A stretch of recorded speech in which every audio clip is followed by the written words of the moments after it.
লাম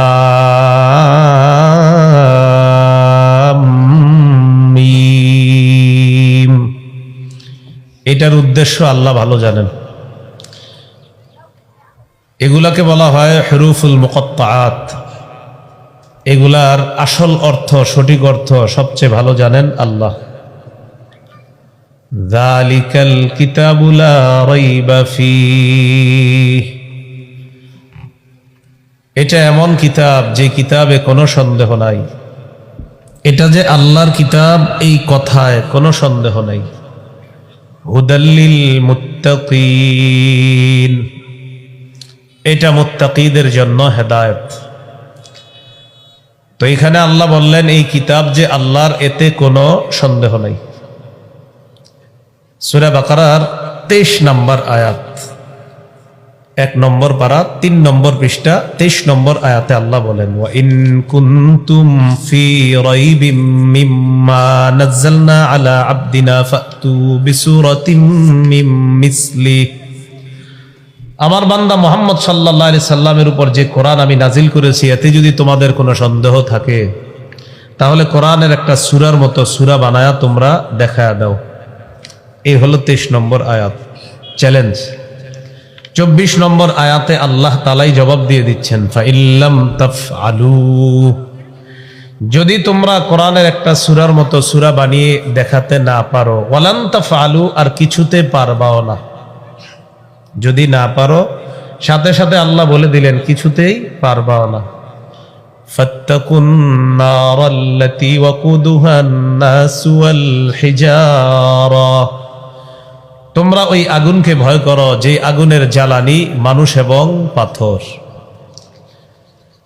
সূরা ইউনূসের 37 নম্বর আয়াতে আল্লাহ তাআলা বলেন, ওয়ামা কানা হাযাল কুরআনু আন ইফতারা মিন দুনিল্লাহ ওয়ালাকিন তাসদীকাল্লাযী বাইনা ইয়াদাইহি ওয়া তাফসীলাল কিতাবি লা রাইবা ফীহি মির রাব্বিল আলামিন।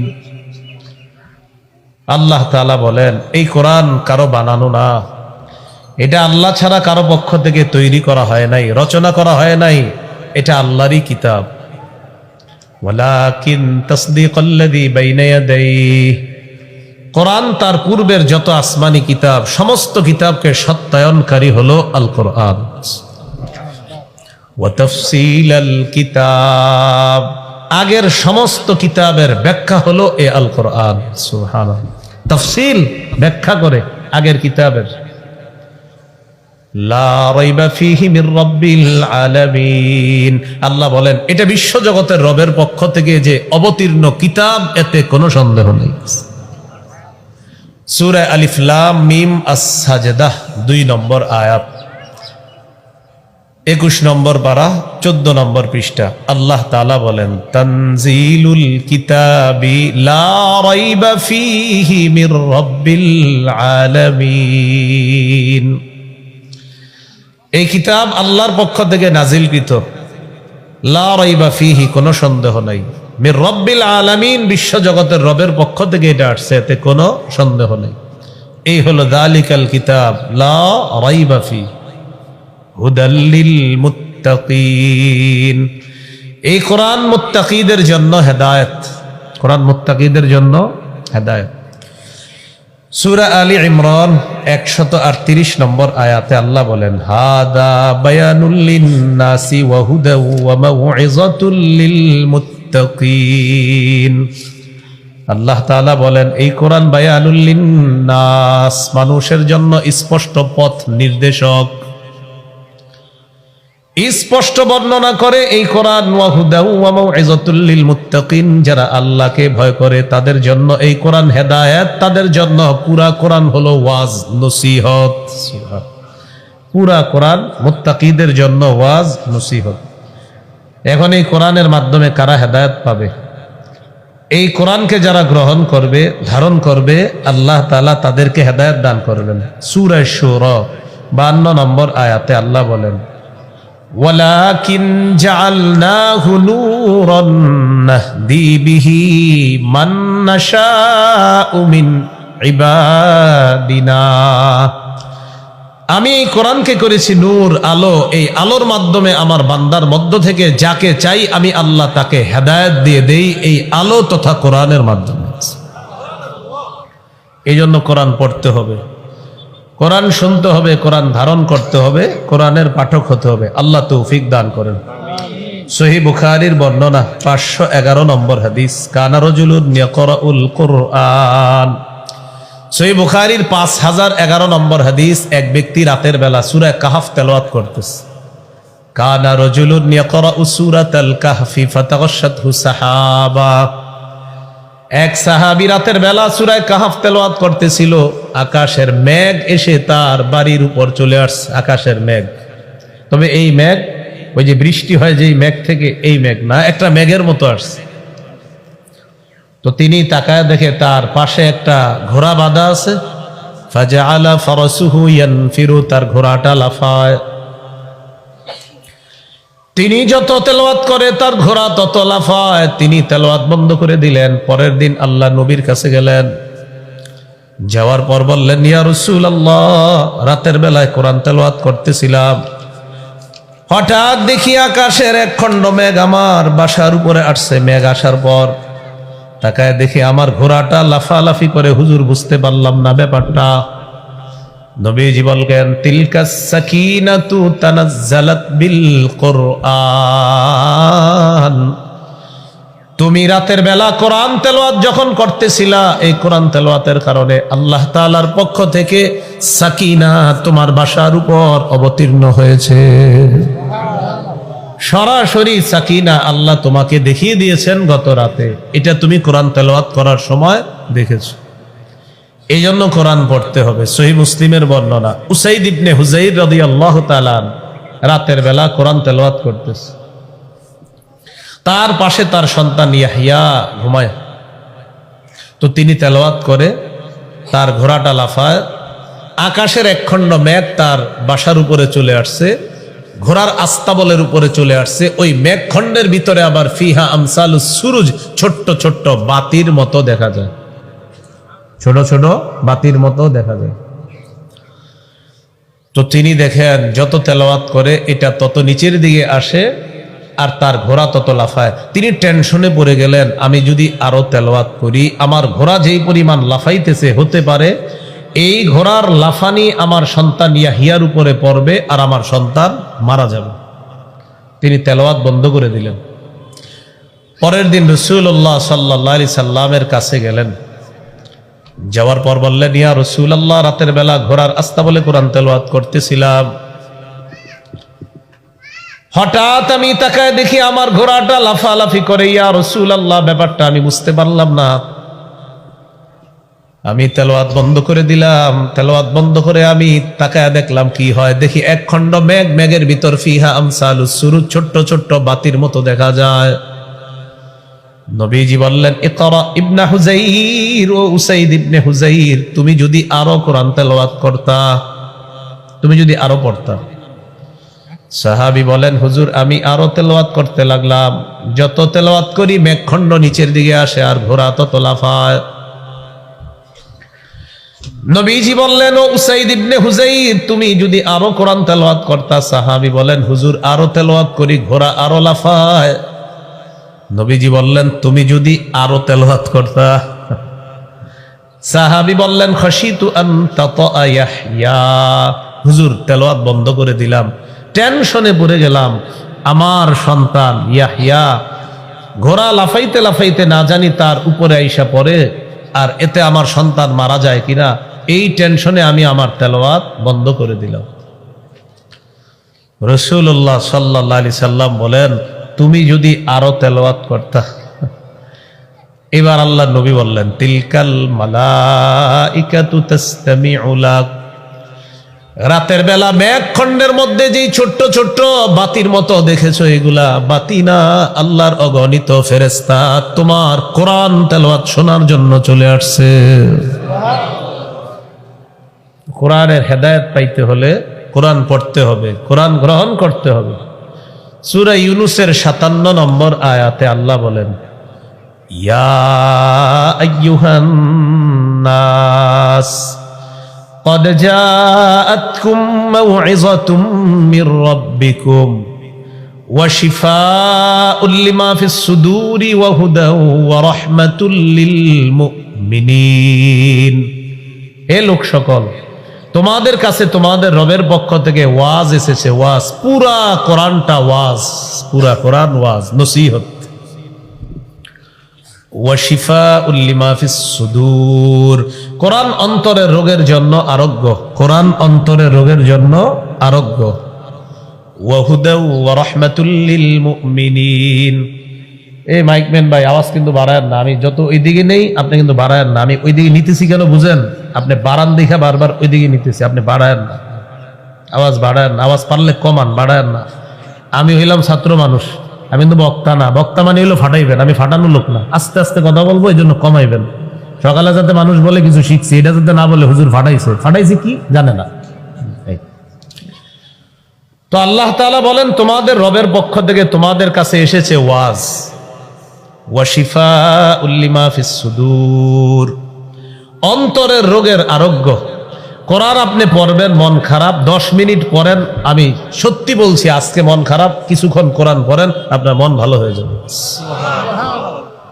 এবার আপনি বলবেন হুজুর এটা বললে হবে, তো আপনি যান, আজকে যাদের যাদের মন খারাপ আপনি একটু পরে কোরআন তেলাওয়াত করেন। এরপরেও যদি আপনি বলেন হুজুর আমি পড়বো না, আমি অন্যভাবে একটু মনটা শান্ত করবো, তাহলে এক কাজ করেন, আশেপাশে কোনো হেফজখানা মাদ্রাসায় যান। যাওয়ার পর ওস্তাদের অনুমতি নিয়ে হাফেজ ছাত্রদের পাশে 10 মিনিট বৈশা ওরা পড়তেছে, এটা শুনতে থাকেন। কিছুক্ষণের জন্য আপনি দুনিয়াবি সমস্ত পেরেশানি ভুলে যাবেন, অন্য একটা জগতে আল্লাহ আপনাকে নিয়ে যাবেন। এই জন্য কোরআন পড়বো, কোরআন শুনবো, বলেন ইনশাআল্লাহ। মাহফিলগুলোতে মাঝে মাঝে কোরআন তেলাওয়াত দেওয়া হয় একটা ছেলেকে, যে এখন আমাদের মাহফিলের অধিবেশন শুরু হচ্ছে পবিত্র কালামুল্লাহ তেলাওয়াতের মাধ্যমে। ছেলেটা যখন কোরআন তেলাওয়াত করে তখন সবাই কথা বলে, আশেপাশে কথা বলে, আলোচকরা কথা বলে, আয়োজকরা আলোচকরা জিজ্ঞাসা করে চা খাবেন, পান খাবেন, বিস্কুট খাবেন। মানে কোরআন তেলাওয়াতটা দেওয়ার পরে বুঝাইতেছে হুজুর সময়টা কাটাইতেছি, এখন আপনার একটু চা খাওয়ায় নি। আল্লাহ যে গজবটা দেয় নাই তখন শুকরিয়া আদায় করা দরকার। আল্লাহ তাআলা বলেন ওয়াইদা কুরিআল কুরআন, যখন কোরআন পড়া হয়, কোরআন তেলাওয়াত করা হয়, ফাসতামিউ লা, কান পেতে শোনো, ওয়া আনসিতু, আর চুপ থাকবা। কোরআন তেলাওয়াত যখন করা হবে আমাদের কাজ হবে দুইটা। 1 নাম্বার মনোযোগ সহকারে কান পেতে কোরআন তেলাওয়াত শোনা, 2 নাম্বার চুপ থাকা। তাহলে এখন থেকে যত মাহফিলের মধ্যে আমরা যাব, কোরআন তেলাওয়াত যখন করা হবে তখন চা পান করবো না, কিচ্ছু খাবো না, জিলাপি খাবো না, কিচ্ছু খাবো না, তখন সবাই মিলে কোরআন তেলাওয়াত শুনবো ইনশাআল্লাহ। কোরআন তেলাওয়াত যখন করা হবে কোরআন শুনবো। একটি হাদিস বললে বিষয়টা আরো স্পষ্ট হবে। নবীজি একদিন রাতে তার স্ত্রীকে নিয়ে হাঁটতে বের হইছে, আয়েশা সিদ্দিকা রাদিয়াল্লাহু তাআলা আনহাকে নিয়ে। মাঝে মাঝে স্ত্রীকে নিয়ে রাতের বেলা হাঁটতে বের হবেন, এটা সুন্নত। আবার মেলায় যায় না, এমনি একটু হাইটেন আশেপাশে।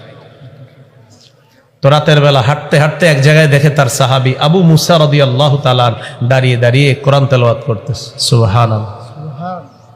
নবীজি তার স্ত্রী আয়েশা রাদিয়াল্লাহু তাআলা আনহাকে নিয়ে ওই সাহাবীর পিছনে চুপে চুপে দাঁড়ায় গেছে। সাহাবী কোরআন তেলাওয়াত করে, একবার মাথার মধ্যে আনেন, সাহাবীর পিছনে ওই মানুষটি দাঁড়িয়ে আছেন যার উপর আল্লাহ তাআলা কোরআন নাজিল করেছেন, যাকে শ্রেষ্ঠ ধর্ম ইসলাম দিয়েছেন, যাকে শ্রেষ্ঠ গ্রন্থ কোরআন দিয়েছেন, যাকে শ্রেষ্ঠ উম্মত আল্লাহ দান করেছেন এবং যাকে শ্রেষ্ঠ নবী আল্লাহ বানিয়েছেন। একজন সাহাবীর কোরআন তেলাওয়াত নবীজি শুনতেছেন তার স্ত্রীর সাথে, আল্লাহ নবী চুপে চুপে কোরআন তেলাওয়াত শুনে আবার চুপে চুপে চলে আসলেন। সাহাবী বুঝতেও পারে নাই, সাহাবী বুঝে নাই। সকালবেলা আবু মুসা আল্লাহ নবীর কাছে গেলেন, যাওয়ার পর নবীজি বললেন, আবু মুসা রাতের বেলা অমুক জায়গায় দাঁড়িয়ে কোরআন তেলাওয়াত করতেছিলা, হুজুর আপনি কিভাবে জানলেন? নবীজি বলেন, আমি আর আয়েশা হাঁটতে বের হয়েছিলাম, যাওয়ার সময় দেখি তুমি কোরআন তেলাওয়াত করতেছো, আমি আর আয়েশা তোমার পিছনে দাঁড়িয়ে দাঁড়িয়ে চুপে চুপে তোমার কোরআন তেলাওয়াত শুনে আবার চুপে চুপে চলে আসলাম। সাহাবী বললেন, ইয়া রাসূলুল্লাহ লাউ আলিমতু বিমাকানিকা লাহাব্বারতু লাকা তাহবীরা। আমি যদি জানতাম আমার পিছনে আপনি দাঁড়িয়ে আছেন, তাহলে কোরআন আরো সুন্দর করে তেলাওয়াত করতাম। হুজুর, আপনি আমার পিছনে এটা জানলে আরো সুন্দর করে পড়তাম। তাহলে ভাই কি শিখলাম? কোরআন পড়বো, কোরআন শুনবো, কোরআন তেলাওয়াতের সময় আমরা দুনিয়াবি অন্য কোনো কাজ করব না ইনশাআল্লাহ। তো হুদাল্লিল মুত্তাকিন, কোরআন তাদের জন্য হেদায়েত, মুত্তাকিদের জন্য হেদায়েত। কোরআন পড়তে হবে, কোরআনের হেদায়েত নিতে হবে, কোরআনের আলো গ্রহণ করতে হবে, তাহলে এই আলোতে আল্লাহ আমাদেরকে আলোকিত করবে। আর সূরা বনী ইসরাঈল আছে, ইন্না হাযাল কুরআনা ইয়াহদি লিল্লাতী হিয়া আকওয়াম।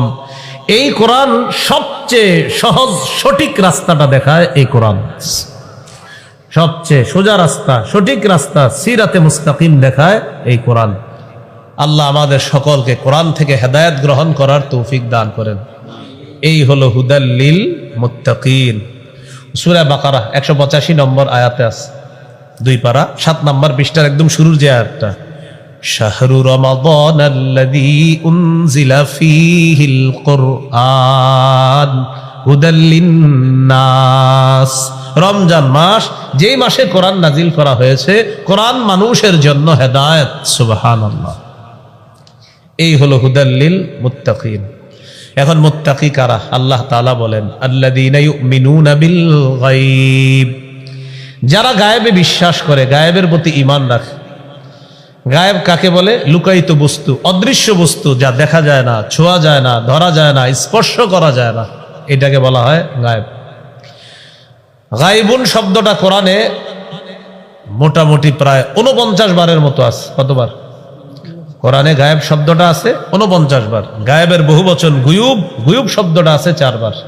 গায়েব শব্দটা আছে 49 বার, এটা এক বচন, এটার বহুবচন হলো গুয়ুব। এই গুয়ুবটা আছে কোরআনে 4 বার। তো আল্লাহ তাআলা বলেন যারা ঈমান রাখে গায়েবের প্রতি। এখন ঈমান কি জিনিস? খুব মন দিয়ে শুনেন। ঈমানের আবিধানিক অর্থ আত-তাসদীক, স্বীকার করা, সত্যায়ন করা, মেনে নেওয়া। পারিভাষিক অর্থ কি? পারিভাষিক অর্থ হলো আত-তাসদীকু বিমা জাআ বিহিন নবী সাল্লাল্লাহু আলাইহি ওয়াসাল্লাম মিন ইনদিল্লাহ ওয়াল ইকরারু বিহি। নবীজি আল্লাহর পক্ষ থেকে যা নিয়ে এসেছেন এটা বিশ্বাস করা, এটা মেনে নেওয়া এবং এটা স্বীকার করা, এটার নাম ঈমান। অধিকাংশ মুহাদ্দিসিনে কেরামের মতে 3 জিনিসের নাম ঈমান। এটা মনে থাকলে আমাদের জন্য লাভ হবে। বলেন, কয় জিনিসের নাম ঈমান?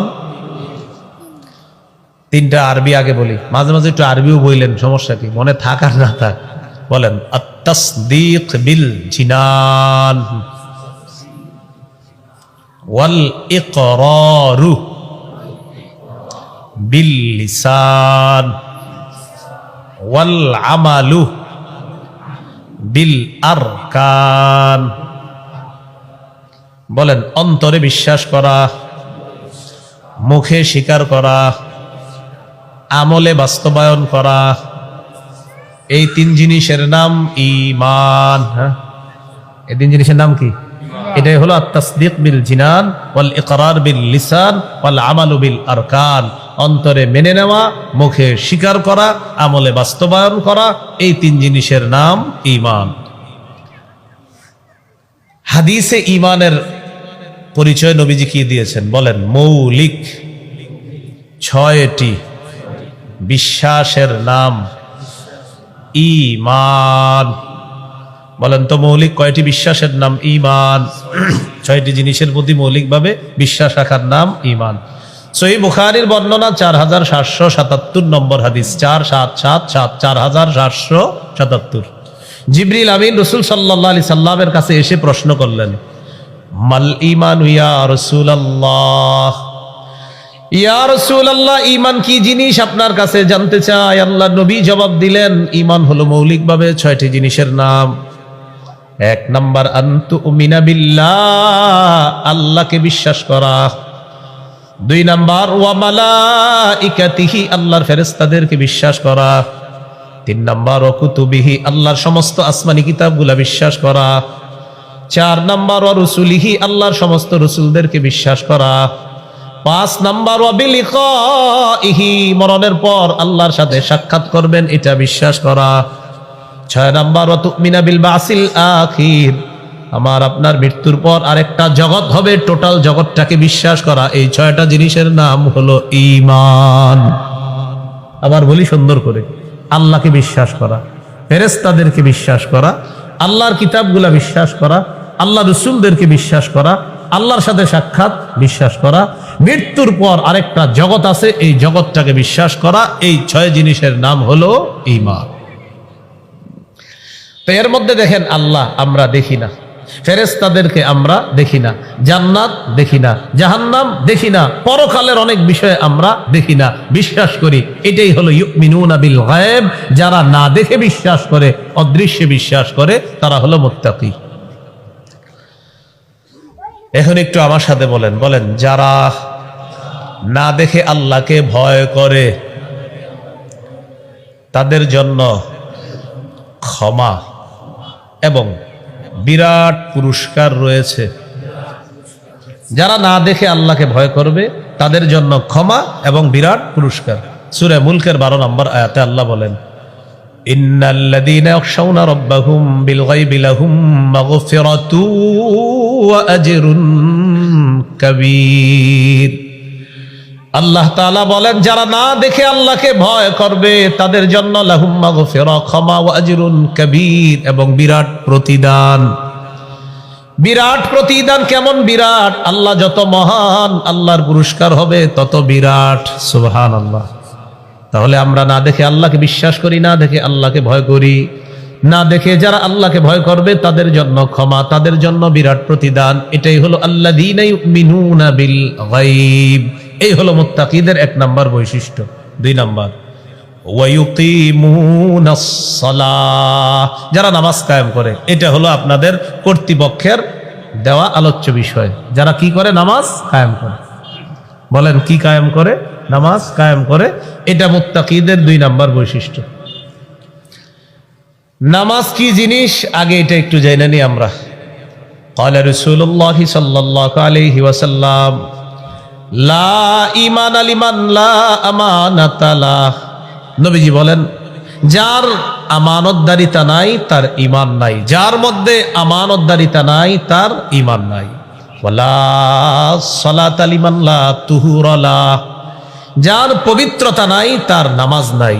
ওয়ালা দীন লিমান লা সালাতা লাহ, যার নামাজ নাই তার দিন নাই। আবার, যার মধ্যে আমানতদারিতা নাই তার ঈমান নাই, যার মধ্যে পবিত্রতা নাই তার নামাজ নাই, যার নামাজ নাই তার দিন নাই। এরপর আল্লাহ নবী বলেন, ইন্নামা মাউদিউস সালাত মিনাদ-দ্বীন কামাউদিউর রাসি মিনাল জাসাদ। শরীরের মধ্যে মাথা যেমন, দিনের মধ্যে নামাজ তেমন। মাথা ছাড়া যেমন শরীর, নবী বলেন নামাজ ছাড়া তেমন দিন। মাথা ছাড়া যেমন শরীর, নামাজ ছাড়া তেমন দিন। নিজে নিজেকে প্রশ্ন করবেন, আমার মাথাটা নাই। নিজের একটু জিজ্ঞাসা করবেন, আমার মাথা নাই, তাহলে আমি কেমন? ঠিক আপনি নামাজ না পড়লে আপনার দিনও তেমন।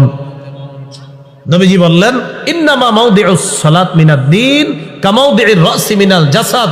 শরীরের মধ্যে মাথা যেমন, দিনের মধ্যে নামাজ তেমন। মাথা ছাড়া শরীর যেমন, নামাজ ছাড়া দিন তেমন। মনে থাকবে নি? কথা বলেন না তো? হ্যাঁ, মনে থাকবে? তাহলে বলেন সবাই, মাথা ছাড়া শরীর যেমন, দিন, নামাজ ছাড়া দিন তেমন। অনেকে দেখবেন নামাজ পড়ে না, আর বলবে কি জানেন? আমি নবীর প্রেম আছে। নামাজ পড়ে না কিন্তু কি বলে? নবীর প্রেম আছে। ভাই, নামাজ না পড়লে কি আছে? ঈমান আছে বলবে। তখন আপনি বলবেন, তার এইভাবে বলবেন, ভাই তোমার মাথা নাই। সে বলবে, এটা কোনো কথা, আমার মাথা নেই। আপনি বলবেন, হ্যাঁ তোমার মাথা নেই। কেন এই কথা বললেন? বলবেন কি, নবীজি বলছে মাথা ছাড়া শরীর যেমন, নামাজ ছাড়া দিন তেমন। তো তুমি বলতেছো নামাজ না পড়লেও তোমার মধ্যে দিন আছে, ঈমান আছে, এই জন্য আমি তোমারে বললাম তোমার মাথা নাই। তুমি নামাজ না পড়েও যেমন বলো তোমার দিন আছে, তাই তোমাকে বললাম মাথা ছাড়াও তোমার শরীর আছে। যদি তুমি বলো মাথা ছাড়া শরীর হয় না, তখন বলবেন নামাজ ছাড়া দিন হয় না। আল্লাহ মনে রাখার তৌফিক দান করেন। ইবনে মাজার হাদিস 278, 279 নম্বর হাদিস। এই 2 হাদিসের মধ্যে আছে, ক্বালা রাসূলুল্লাহ সাল্লাল্লাহু আলাইহি ওয়াসাল্লাম ইসতাকিমু, আল্লাহ নবী বলেন তোমরা দ্বীনের উপর অটল থাকো। ওয়া নি'ম্মা আন তাসতাকিমু, নবীজি বলেন দ্বীনের উপর অটল থাকাই তোমাদের জন্য কল্যাণকর। আবার দেখেন কি বলে, দ্বীনের উপর অটল থাকো, দ্বীনের উপর অটল থাকাই তোমাদের জন্য কল্যাণকর। এরপর রাসূলুল্লাহ সাল্লাল্লাহু আলাইহি ওয়াসাল্লাম বলেন, আমার উম্মত দ্বীনের মধ্যে অটল থাকার জন্য সর্বশ্রেষ্ঠ একটা পদ্ধতির নাম হলো নামাজ। বলেন, সর্বশ্রেষ্ঠ পদ্ধতির নাম হলো কি? এজন্য আল্লাহ নবী বললেন, ইস্তাকিমু, তোমরা দ্বীনের উপর অটল থাকো, আর দ্বীনের উপর অটল থাকা এটা কল্যাণকর। এরপর নবী বলেন, ওয়ালামু আন্না মিন আফযলি আমালিকুম আস-সালাত, তোমাদের আমলের মধ্যে সর্বশ্রেষ্ঠ আমল হলো নামাজ। তোমাদের আমলের মধ্যে সর্বশ্রেষ্ঠ আমল হলো নামাজ। আবু দাউদের হাদিস 1449 নম্বর হাদিস। এই হাদিসের মধ্যে আছে, সুইলা রাসূলুল্লাহ সাল্লাল্লাহু আলাইহি ওয়াসাল্লাম আইয়ুল আমালি আফযলু ইনদাল্লাহ, নবীকে প্রশ্ন করা হলো, ইয়া রাসূলুল্লাহ, আল্লাহর কাছে সবচেয়ে শ্রেষ্ঠ আমল কোনটি আপনার কাছে জানতে চাই। নবীজি জবাব দিলেন, তুলুল কিয়াম, লম্বা সময় নামাজের মধ্যে দাঁড়িয়ে থাকা। লম্বা সময় নামাজে দাঁড়িয়ে থাকা। এই জন্য আমরা জোহরের আগে মসজিদে ঢুকার পর দেখি জোহরের জামাতের আছে আর 2 মিনিট, ওই মুহূর্তেও 4 রাকাত, আল্লাহু আকবার, 2 মিনিটেই প্যাকেজ 4 রাকাত শেষ। 2 মিনিটে প্যাকেজ 4 রাকাত পড়ার পরে আবার বইসা পড়ে আস্তাগফিরুল্লাহ আস্তাগফিরুল্লাহ, এটি পুরো বইসা পড়ে প্যাকেজ। 2 মিনিটে 4 রাকাত ক্লিয়ার। আপনারে বুঝাইবে, আমি উত্তরপাড়ার অমুকের সন্তান অমুক, পারলে বেটা তুমিও দেখাও, আমি দেখাই দিছি 2 মিনিটে 4 রাকাত। এরকম নামাজ পড়বো আমরা? না না, 2 মিনিট আছে, বাস সুন্নত পরে পড়বেন। আগে জোহরে 4 রাকাত ফরজ পড়েন, এরপর 2 রাকাত সুন্নত পড়বেন, এরপর অতীতের ওই বকেয়া যে 4 রাকাত রয়ে গেছে আগের, এই বকেয়া 4 রাকাত ওই জোহরের পরের সুন্নত 2 রাকাত পড়ার পর বাকি 4 রাকাত আপনা আদায় করব। বলেন ইনশাআল্লাহ। তাহলে নামাজে তাড়াহুড়া করব না, নামাজে আমরা তাড়াহুড়া কখনোই করব না। আল্লাহ আমাদেরকে বুঝার তৌফিক দান করেন। তাহলে নামাজ এটা হলো শ্রেষ্ঠ ইবাদত। এই ইবাদতটা আমরা গুরুত্ব দিব, সর্বোচ্চ গুরুত্ব।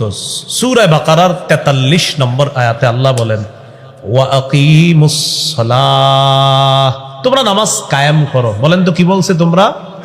হ্যাঁ দেখেন, আমি মূল আলোচনার দিকে যাওয়ার জন্য আপনাদেরকে এটা বলাইতেছি। বলেন কি বলছে? তোমরা নামাজ কায়েম করো। আচ্ছা, সূরা বাকারার 238 নম্বর আয়াতে আল্লাহ বলেন, হাফিজু আলাস সালাওয়াত, তোমরা নামাজগুলোর ব্যাপারে যত্নবান হও। কি বলছে? নামাজের ব্যাপারে তোমরা যত্নবান হও। সূরা আনকাবুতের 45 নম্বর আয়াতে আল্লাহ বলেন, উতলু মা উহিয়া ইলাইকা মিনাল কিতাবি ওয়া আকিমিস সালাহ। 21 নম্বর পারা কিন্তু এমনি শুরু হয়েছে, উতলু মা উহিয়া ইলাইকা মিনাল কিতাব। নবী আপনার কাছে যে কিতাব ওহী হিসাবে দেওয়া হয়েছে এটা তেলাওয়াত করে শোনান। ওয়া আকিমিস সালাহ, নামাজ কায়েম করেন। কি বলছে? নামাজ বলেন সবাই কি করেন? কায়েম করেন। আচ্ছা, সূরা তাহা 14 নম্বর আয়াতে আল্লাহ বলেন, ইন্নানি আনাল্লাহ লা ইলাহা ইল্লা আনা ফা'বুদনি, আমি আল্লাহ, আমি ছাড়া কোনো ইলাহ নাই, আমার ইবাদত করো। ওয়া আকিমিস সালাতা লিযিকরি, আমার শরণার্থে নামাজ কায়েম করো, আমাকে স্মরণ করার জন্য নামাজ কায়েম করো। তাহলে ভাই আল্লাহ সব জায়গায় নামাজ পড়তে বলছে না কায়েম করতে বলছে? কায়েমের বাংলা হলো প্রতিষ্ঠিত করো। এখন নামাজ কায়েম করা দ্বারা কি উদ্দেশ্য? মনোযোগ দেন, বলেন নামাজ কায়েম দ্বারা, বলেন মৌলিক 5টি উদ্দেশ্য। বলেন তো, নামাজ কায়েম করা দ্বারা মৌলিক কয়টি উদ্দেশ্য? 5টি। 1 নাম্বার, নামাজের পূর্বে কিছু শর্ত আছে, শর্তগুলার ব্যাপারে গুরুত্ব দেওয়া। 2 নাম্বার, রুকু সেজদা ধীরস্থির ভাবে করা, এটা মানিও নামাজ কায়েম করা। 3 নাম্বার, খুশু খুজুর সাথে নামাজ পড়া মানিও নামাজ কায়েম করা। 4 নাম্বার, পরিবারকে নামাজের হুকুম করা মানিও নামাজ কায়েম করা। 5 নাম্বার, এই রাষ্ট্রের সব মুসলমান যেন নামাজি হয়ে যায় এই চেষ্টা অব্যাহত রাখা মানিও নামাজ কায়েম করা, নামাজ প্রতিষ্ঠিত করা। তাহলে মৌলিক 5টি উদ্দেশ্য। 1 নাম্বার উদ্দেশ্য, আল মুহাফাজাতু আলা শুরুতিস সালাহ, নামাজের পূর্বে কিছু শর্ত আছে, এই শর্তগুলার ব্যাপারে গুরুত্ব দেওয়া। নামাজের পূর্বে কি শর্ত আছে? শরীর পাক, কাপড় পাক, নামাজের জায়গা পাক, সতর ডাকা, কেবলামুখী হওয়া, ওয়াক্ত মতো নামাজ পড়া, নামাজের নিয়ত করা। মক্তবের বাচ্চা কিন্তু মাইকে দাঁড়ায় বলে দিতে পারবে যদিও আপনারাও অনেকেই পারবেন ইনশাআল্লাহ, বাকি আল্লাহ ভালো জানে। তো নামাজের পূর্বে শর্ত হলো শরীর পাক, কাপড় পাক, নামাজের জায়গা পাক, সতর ঢাকা, কেবলামুখী হওয়া, অক্তমতো নামাজ পড়া, নামাজের নিয়ত করা। এর মধ্যে একটা হলো শরীর পাক করা। অজু না থাকলে অজু করা। সূরা মাইদার 6 নম্বর আয়াতে আল্লাহ বলেন, ইয়া আইয়ুহাল্লাযীনা আমানু ইযা কুমতুম ইলাস সালাহ ফাগসিলু ওয়ুজুহাকুম ওয়া আইদিয়াকুম ইলাল মারাফিকি ওয়ামসাহু বিরুউসিকুম ওয়া আরজুলাকুম ইলাল কাবাইন। আল্লাহ তাআলা বলেন, যখন নামাজের ইচ্ছা করবা, মুখ মণ্ডল ধৌত করবা, হাতগুলা ধৌত করবা, মাথা মাসাহ করবা, দুই পা তোমরা ধৌত করবা। তাহলে অজু না থাকলে অজু করা, আর গোসল ফরজ হলে গোসল করা। আল্লাহ তাআলা বলেন, ওয়া ইন কুনতুম জুনুবান ফাত্তাহহারু, যদি তোমরা অপবিত্র হও, জুনুবি হও, গোসল ফরজ হয়, তাহলে গোসল করে নাও। সহিহ বুখারীর বর্ণনা 6956 নম্বর হাদিস। عن أبي هريرة رضي الله تعالى عن النبي صلى الله عليه وسلم قال لا يقبل الله صلاة أحدكم إذا أحدث حتى يتوضأ। নবীজি বলেন, আল্লাহ তাআলা তোমাদের নামাজ ততক্ষণ কবুল করবেন না যতক্ষণ তোমাদের ওযু না থাকলে ওযু না করবা, ততক্ষণ তোমাদের কারো নামাজ আল্লাহ কবুল করবেন না। তোমাদের কারো সালাত আল্লাহ ততক্ষণ কবুল করবেন না যতক্ষণ ওযু না থাকলে ওযু না করবা। এই ওযু না করা পর্যন্ত তোমাদের সালাত আল্লাহ কবুল করবেন না। এই হলো শরীর পাক করা, মানেও নামাজ কায়েম করা। কাপড় পাক করা, নামাজের আগে চেক করতে হবে আপনার কাপড়টা পবিত্র কিনা। এই যে চেক করলেন, এর মানেও নামাজ কায়েম করা।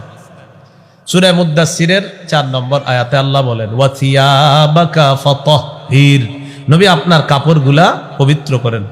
সহিহ বুখারীর বর্ণনা 227 নম্বর হাদিস। আমাদের মা বোনরা আল্লাহ প্রদত্ত একটা অসুস্থতার সম্মুখীন হয়, তখন কাপড়ে নাপাকি লেগে যেতে পারে। এই নাপাকি থেকে পবিত্র হওয়ার কি উপায়? এক মহিলা নবীর কাছে আসছে মাসালা জিজ্ঞাসা করার জন্য। জাআত ইমরাতুন নবী সাল্লাল্লাহু আলাইহি ওয়াসাল্লাম فقالت أرأيت إحدانا تحيض في الثوب فكيف تصنع يا رسول الله। এক মহিলা নবীর কাছে এসে বললেন, ওগো আল্লাহর নবী, আমাদের কোন নারীর কাপড়ের মধ্যে যদি নাপাকি লাগে, এই নাপাকি পবিত্র করার কি উপায়? নবীজি বললেন, তাহুত্তুহু, 1 নাম্বার, ওই নাপাকিটা সে ঘষবে, 1 নাম্বার উপায়। 2 নাম্বার, সুম্মা তুকরিসুহু বিল মা, পানি দ্বারা কাপড়টা রিগড়িয়ে নিবে।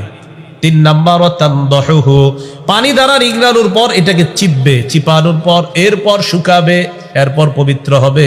সুম্মা তুসাল্লি ফিহি, এরপর পবিত্র কাপড়ে নামাজ আদায় করবে। এই হাদিস থেকে আমরা মাসালা শিখলাম, নামাজের পূর্ববর্তী একটা শর্ত হলো কাপড় পবিত্র আছে কিনা এটা চেক করতে হবে। এই যে কাপড় পবিত্র আছে কিনা, পবিত্র কাপড়ে নামাজ পড়ব আমি, এই চিন্তা চেতনা থাকা মানেও নামাজ কায়েম করা। এরপরে নামাজের জায়গা পাক, আপনি যেখানে নামাজ পড়বেন আপনি দেখবেন এখানে বাচ্চাদের প্রস্রাব আছে কিনা, কেউ এখানে নাপাক করে দিল কিনা। এই নাপাকি থেকে জমিনটা পবিত্র করা, এটাও নামাজ কায়েম করা। সহিহ বুখারীর বর্ণনা 438 নম্বর হাদিস। ক্বালা রাসূলুল্লাহ সাল্লাল্লাহু আলাইহি ওয়াসাল্লাম, উ'তিতু খামসান লাম ইউতাহুন্না আহাদুম মিনাল আমবিয়াই ক্বাবলি। নবীজি বলেন, আমাকে এমন 5টি জিনিস দেওয়া হয়েছে যা অতীতের কোন নবীকে দেওয়া হয় নাই। 1 নাম্বার, নুসিরতু বিররুবি মাসিরাতা শাহরিন, আমি কোন এলাকায় জিহাদের উদ্দেশ্যে যখন নিয়ত করি, 1 মাসের দূরত্বে কাফেরদের অন্তরে আমার ব্যাপারে ভীতি সৃষ্টি করে দেওয়া হয়। কাফেররা ভয়ে থরথর করে কাঁপে, কি আয়ে রে, কি আয়ে, কে আসে এরকম, হ্যাঁ কি আসতেছে না জানি, এরকম ভীতি সৃষ্টি করে দেওয়া হয়। এটা 1 নাম্বার। 2 নাম্বার, ওয়াজুইলাত লিয়াল আরদু মাসজিদান ওয়া তাহুরা, গোটা পৃথিবী, গোটা জমিনটা আমার জন্য পবিত্র এবং মসজিদ বানিয়ে দেওয়া হয়েছে। পুরা পৃথিবীটা আমার জন্য মসজিদ, পুরা পৃথিবী আমার জন্য পবিত্র।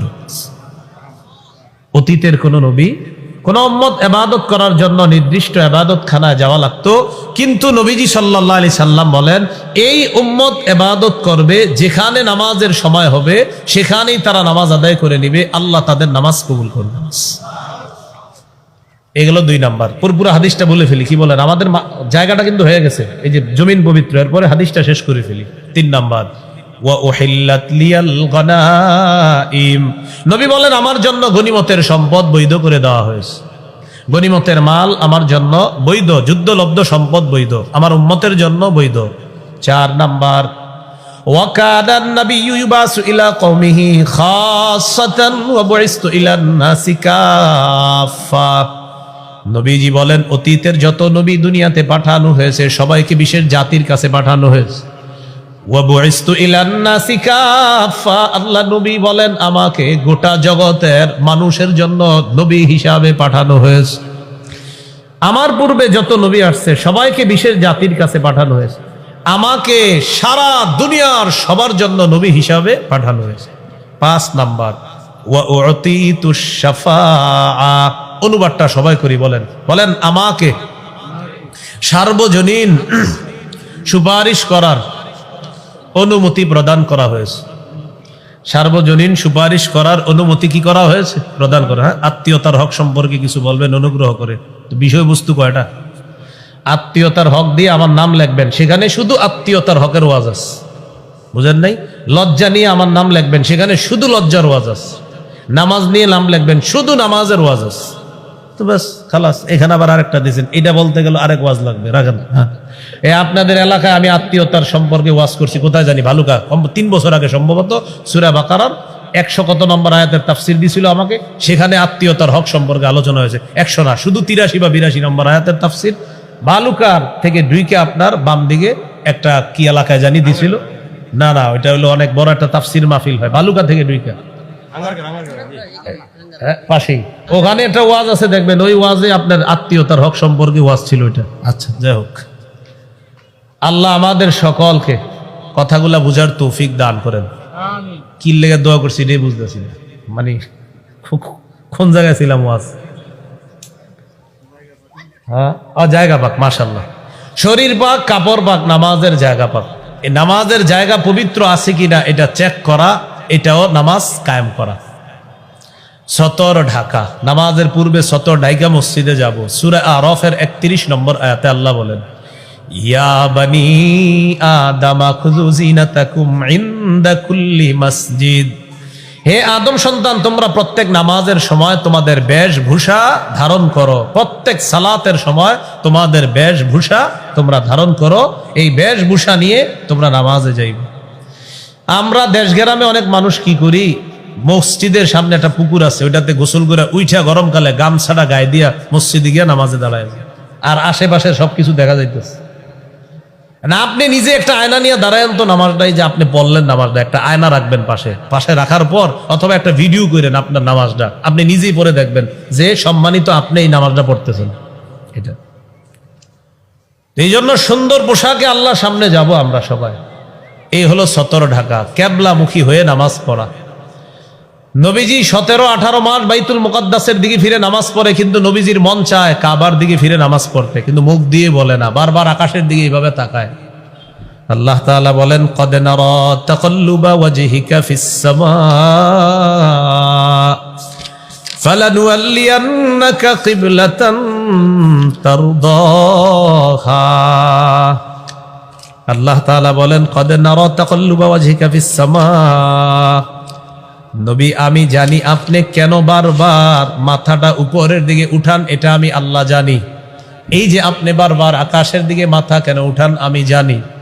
ফালানুওয়াল্লিয়ান্নাকা কিবলাতান তারদাহা, যে কিবলা আপনি পছন্দ করেন ওই কিবলা তথা কাবার দিকে আপনার পছন্দ অনুযায়ী আবার কিবলা করে দিব। 4 রাকাত ওয়ালা নামাজে আল্লাহ নবী দাঁড়িয়েছেন, 2 রাকাত বাইতুল মুকাদ্দাসের দিকে ফিরে পড়ে ফেলছেন। জিবরিল আমিন আসলেন, আসার পর বললেন, হাবিব আপনি চেহারা ঘুরায় ফেলেন কাবার দিকে, কিবলা পরিবর্তন হয়ে গেছে। 2 রাকাত শেষ, আর রইছে কয় রাকাত? 2 রাকাত।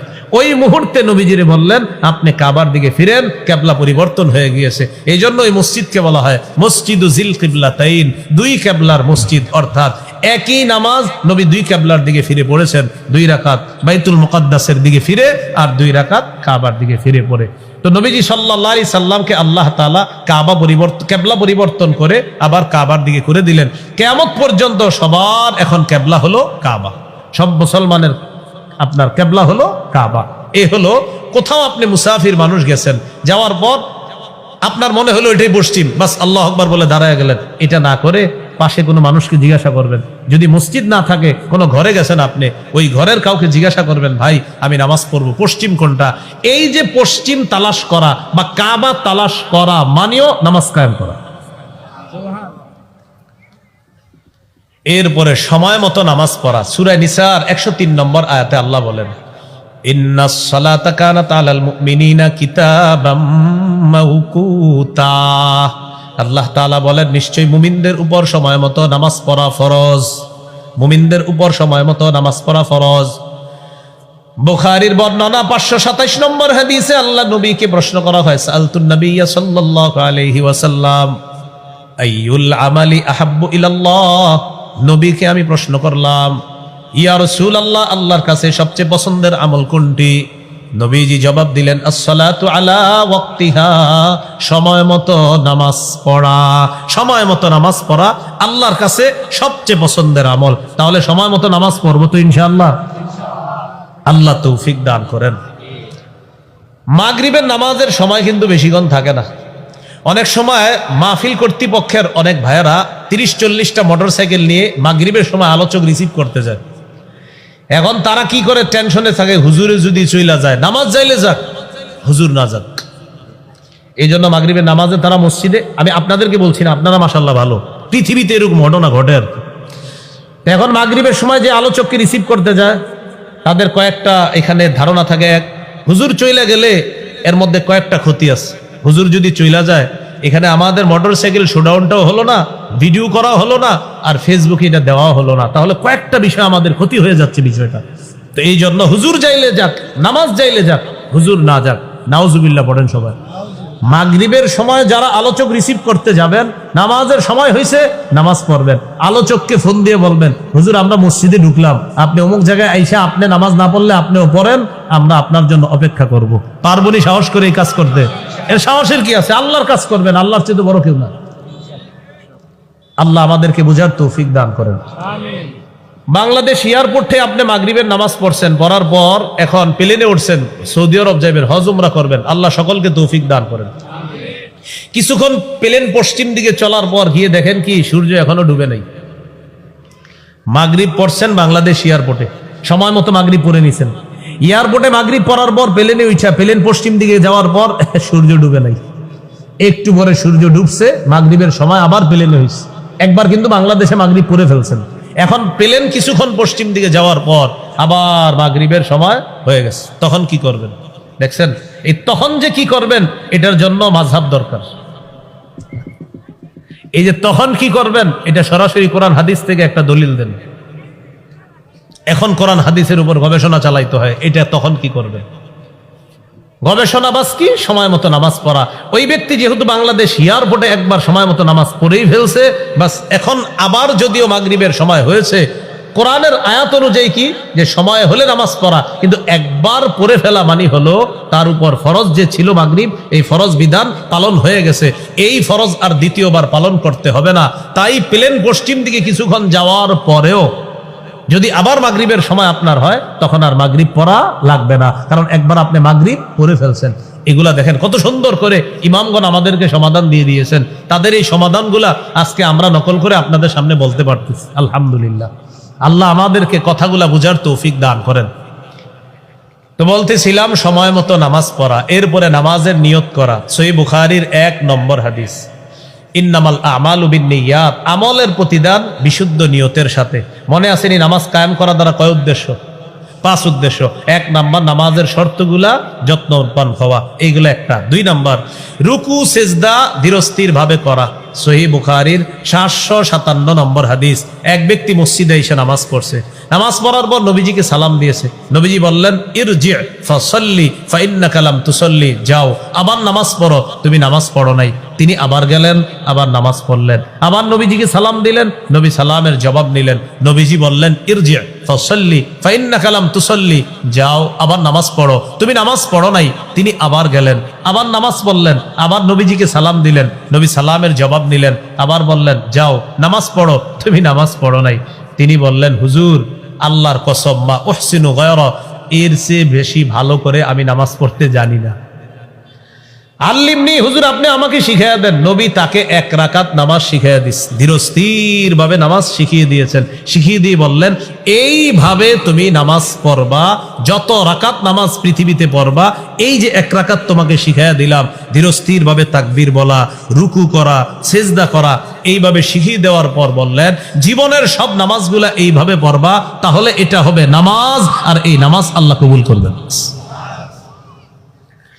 এবার একটি হাদিস শোনায় আপনাদেরকে, আগ্রহ বাড়বে আমাদের এই হাদিসটির শোনার পর।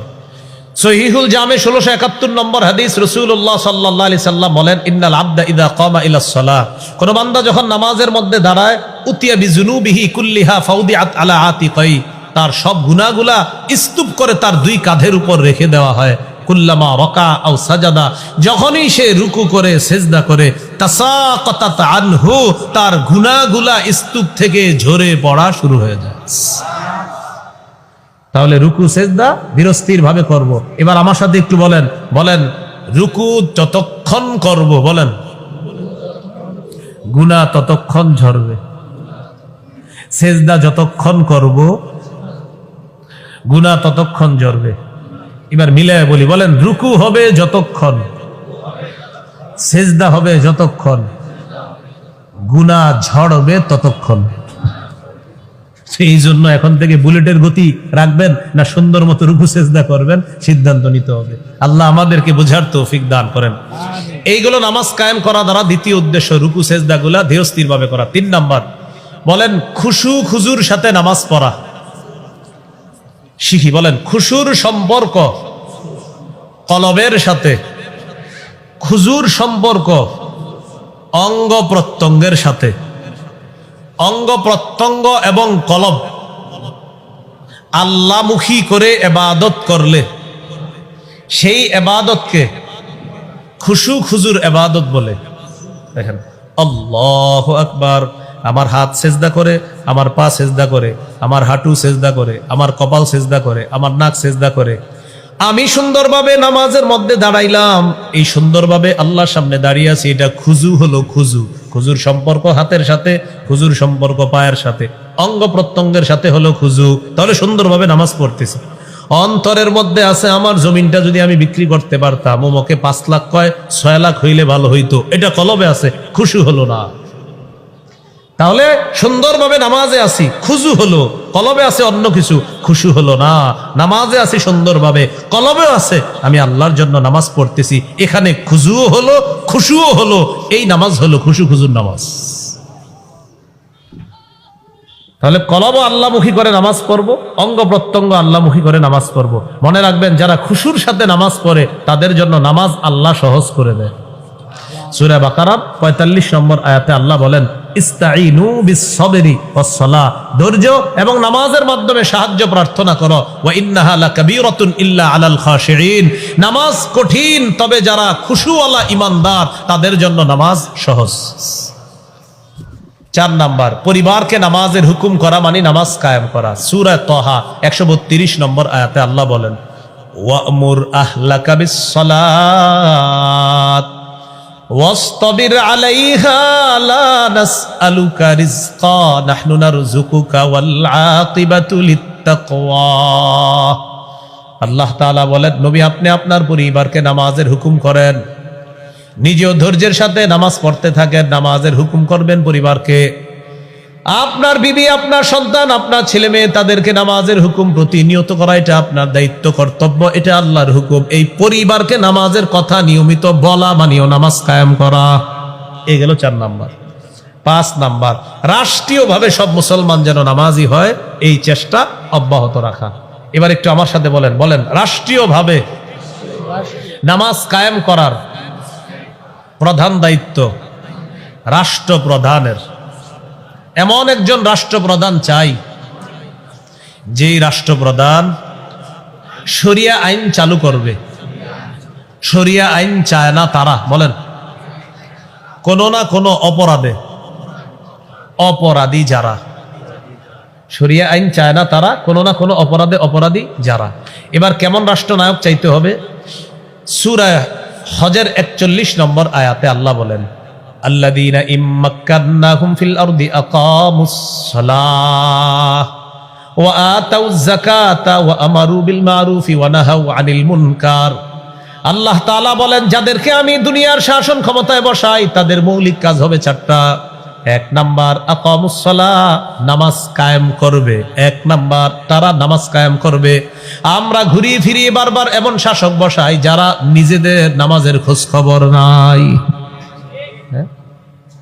বলে কি তাহাজ্জুদ পড়ে, কি পড়ে, কথার কথা কেউ বললো আর কি তাহাজ্জুদ। একজন এক জায়গায় বলছে তাহাজ্জুদ পড়ে। জাতি ছিল অনেক, প্রচুর মানুষ ছিল, সাথে সাথে বলছে আপনি একজন পুরুষ মানুষ, আপনি জানলেন কিভাবে তাহাজ্জুদ পড়ে? মানে উনি এইভাবে বলছে আর কি, উনি যে তাহাজ্জুদ পড়ে আমি দেখছি। তো একজন নারীর ব্যাপারে বলছে আর কি, একজন নারী তাহাজ্জুদ পড়ে, একজন পুরুষ বলছে আমি দেখছি। জাতি ওই জায়গায় প্রশ্ন করছে, উনি রাতের বেলা 3টা 4টায় তাহাজ্জুদ পড়ে, ওই টাইমে আপনি দেখলেন কিভাবে? হ্যাঁ, গাজীপুরের ঘটনা, হাজার হাজার মানুষ জুতা মারছিল। রাষ্ট্রনায়ক যারা হবে 1 নাম্বার কাজ আকামুস সালাহ, তারা নামাজ কায়েম করবে। 2 নাম্বার আতাউয যাকাত, তারা যাকাতের বিধান চালু করবে। 3 নাম্বার আমারু বিল মারুফ, সৎ কাজের আদেশ করবে।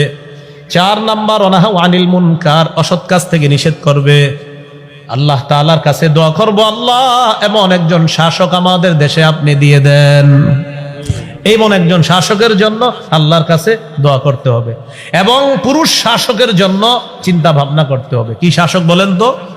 সহিহ বুখারীর বর্ণনা, ক্বালা রাসূলুল্লাহ সাল্লাল্লাহু আলাইহি ওয়াসাল্লাম, লা ইউফলিহা কওমুন ওয়াল্লাউ আমরাহুম ইমরাআতান। নবীজি বলেন, ওই জাতি কিছুতেই সফল হবে না যেই জাতি তাদের নেতৃত্বে কোনো নারীকে বসায়। আপনার বুঝে আসুক আর না আসুক, আমরা যদি আবারও ভুল করে কোনো নারীকে বসাই তাহলে আমাদের ভাগ্য পরিবর্তন হবে না, এটাই চূড়ান্ত কথা। এটা ঠিক বললেও ঠিক, না বললেও ঠিক, কারণ আমার নবী বলছে, তার মানে চূড়ান্ত ঠিক। রাসূল সাল্লাল্লাহু আলাইহি ওয়াসাল্লাম বলে দিয়েছেন। এই জন্য যারা আপনারা মাশাআল্লাহ সামনের দিকে নিয়ত করতেছেন, সবাই পুরুষ মাথায় রাখা, সবাই পুরুষ মাথায় রাখা, এটা প্রথম চিন্তা। পুরুষ ছাড়া আপনার উন্নতি হবে না। দেখেন আমেরিকা 47 জন প্রেসিডেন্ট পরিবর্তন করলো, একটা নারীকেও বসাইলো না, কিন্তু বারবার অন্য দেশে নারী বসায় আর গোলামীর রশিটা মানুষের গলায় দিয়া তাদেরকে বারবার এইভাবে ঘুরাইতে চায়।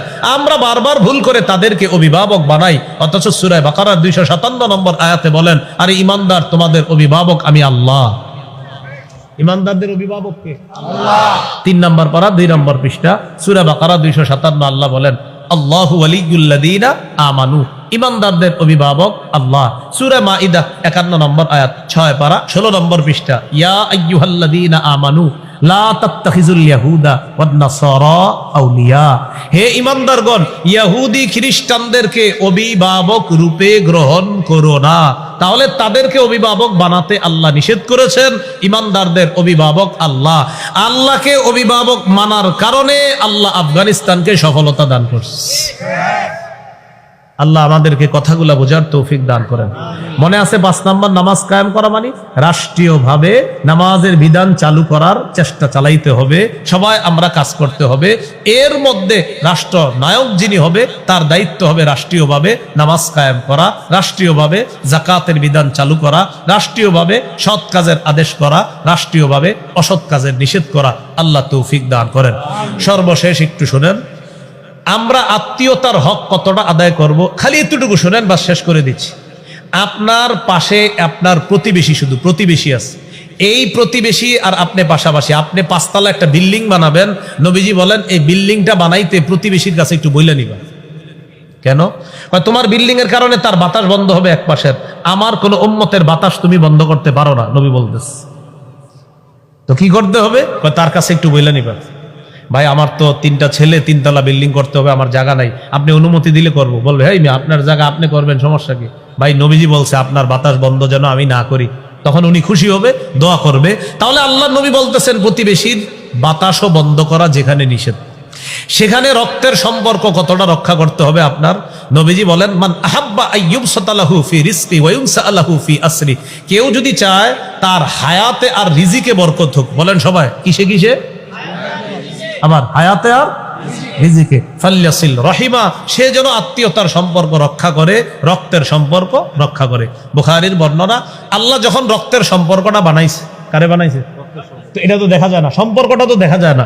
তো এটা বানানোর পর কামাতির রহিম, ওই রক্তের সম্পর্ক দাঁড়ায় গেছে, আত্মীয়তার সম্পর্ক দাঁড়ায়, আল্লাহকে বলতেছে হাদা মাকামুল আইজি বিকি মিন বিকা মিন কাতিয়াতি রহিমিন, আল্লাহ আপনার কাছে একটা অভিযোগ দিতে দাঁড়াইছে। তা আল্লাহ বলে রক্তের সম্পর্ক কি অভিযোগ? তো রক্তের সম্পর্ক বলে আল্লাহ আপনার কাছে অভিযোগটা হলো আমারে যারা ছিন্ন করবে, এই ছিন্ন করার অভিযোগ আপনার কাছে করতেছি আল্লাহ, তাদের কি হবে? তখন আল্লাহ বললেন তুমি সন্তুষ্ট থাকো সম্পর্ক, আসিলু মান ওয়াসালাকি ওয়া আকতাউ মান কাতাকি, তোমাকে যারা রক্ষা করবে আমি আল্লাহ তাদের সাথে সম্পর্ক রক্ষা করব, তোমাকে যারা ছিন্ন করবে আমি আল্লাহ তাদের সাথে সম্পর্ক ছিন্ন করব। আত্মীয়তার সম্পর্ককে আল্লাহ বলতেছে তোমাকে যারা রক্ষা করবে আমি তাকে রক্ষা করব, তোমাকে যারা ছিন্ন করবে আমি তাদেরকে ছিন্ন করব। তাহলে রক্তের সম্পর্ক এটা রক্ষা করা এটা জরুরি বিষয়।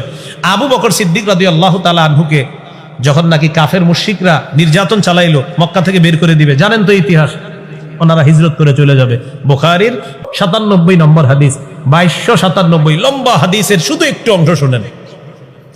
আবু বকর সিদ্দিক রাদিয়াল্লাহু তাআলা আনহু রওনা করলেন, এক নেতা গিয়ে দেখা করছে আবু বকরের সাথে, নেতার নাম ইবনুদ দাগিনা, নেতার নাম ইবনুদ দাগিনা, করা এলাকার নেতা, একটা এলাকা আছে নাম করা, ওই এলাকার নেতা। তো ইবনুদ দাগিনা সাক্ষাৎ করার পর আবু বকরকে বললেন, আবু বকর আপনি কোথায় যান? বলতেছে আমারে বের করে দিছে, আমি আর থাকতে পারবো না, আমার জাতি আমাকে বের করে দিছে, আমি আর থাকতে পারবো না। তো আপনি কোথায় যান? চলে যাব, উরিদু আন আসিহা ফিল আরদি ফাআবুদা রাব্বি, মন যেখানে চায় সেখানে যাব, নিয়ত করছি দেশে দেশে ঘুরবো আর রবের ইবাদত করব। আপাতত হাবশার দিকে রওনা করছি। নেতা বললেন না, আপনার মতো লোককে বের করা যায় না, আপনি বের হতে পারেন না। বলে কেন? আপনার 5টা অসাধারণ গুণ আছে, যে গুণ সবার মাঝে নাই। 1 নাম্বার গুণ তাকসিবুল মাদুম, আপনি অসহায়কে সহায়তা করেন। 2 নাম্বার ওয়াতাসিলুর রহিম, আপনি রক্তের সম্পর্ক আত্মীয়তার সম্পর্ক রক্ষা করেন। তাই আপনার মতো লোককে বের করা যায় না, আপনি বের হতে পারেন না। তাহলে আবু বকর সিদ্দিকের দেখেন এই অসাধারণ গুণের কারণে কাফেরদের মধ্যে লিডাররাও তার এটা মেনে নেয়, হ্যাঁ আবু বকর রক্তের সম্পর্ক রক্ষা করে, এটা তার অসাধারণ একটা বৈশিষ্ট্য গুণ। জাকাত যখন দিবেন আপনি, আপনার আপন ভাই যদি জাকাত খাওয়ার যোগ্য হয়, তাকে আপনি হাদিয়া বইলা জাকাতটা দিয়ে দিলেন, যদিও আপনার নিয়ত জাকাত। 1 রক্তের সম্পর্ক রক্ষার সওয়াব পাবেন, 2 জাকাত দেওয়ার সওয়াব, অর্থাৎ ডাবল সওয়াব আল্লাহ আপনাকে দান করবেন। আল্লাহ আমাদেরকে কথাগুলা মনে রাখার তৌফিক দান করেন। তো এরপরেও আত্মীয়তার সম্পর্ক লিখে ওই একটু আমার নাম লিখবেন, দেখবেন এসে যাবে বয়ান, লম্বা বয়ান আছে এই ব্যাপারে, ওখানে আরো অনেক সুন্দর আলোচনা আছে। আল্লাহ তাআলা আমাদের সকলকে আজকে যে 2টা কথা বলা হয়েছে, মুত্তাকিদের অনেকগুলা বৈশিষ্ট্যের মধ্যে 2টা, গায়েব বিশ্বাস করা আর নামাজ কায়েম করা, এই 2টা গুণ সুন্দরভাবে যেন অর্জন করে আরো গুণাগুলা অর্জন করতে পারি, তৌফিক দান করেন। আমিন ওয়া আখিরু দাওয়ানা আলহামদুলিল্লাহি রাব্বিল আলামিন। আজকের যে আলোচনাটা করলাম, এটা আমার একটা সংকলন আছে মিম্বরের আমানত, এই মিম্বরের আমানতের 6 নম্বর খণ্ডে আলোচনাটা আপনারা পাবেন। যাদের প্রয়োজন হয় ওই গাড়িতে কিতাব আছে, গাড়ি থেকে সংগ্রহ করতে পারেন। 1 থেকে 6 খণ্ড যারা নিবেন, 1 নাম্বার গাড়ির কাজ ভাঙা যাবে না, গাড়ির কাজ কিন্তু ভাঙবেন না, এমনি ভদ্রতার সাথে যদি পারেন ওরা দিলে ওদের কাছ থেকে নিতে পারেন। আল্লাহ আমাদের সকলকে যে কথাগুলা বললাম শুনলাম আমল করার তৌফিক দান করেন। মিম্বরে আমানত 6 খণ্ডই নেওয়ার চেষ্টা করেন। 1 নম্বর খণ্ডে সন্তানের 64টা অধিকার, 2 নম্বর খণ্ড শিরিক বেদাত, 3 নম্বর খণ্ড হালাল হারাম, 4 নম্বর খণ্ড স্বামী স্ত্রীর অধিকার, 5 নম্বর খণ্ড লা ইলাহা ইল্লাল্লাহর ব্যাখ্যা, 6 নম্বর খণ্ড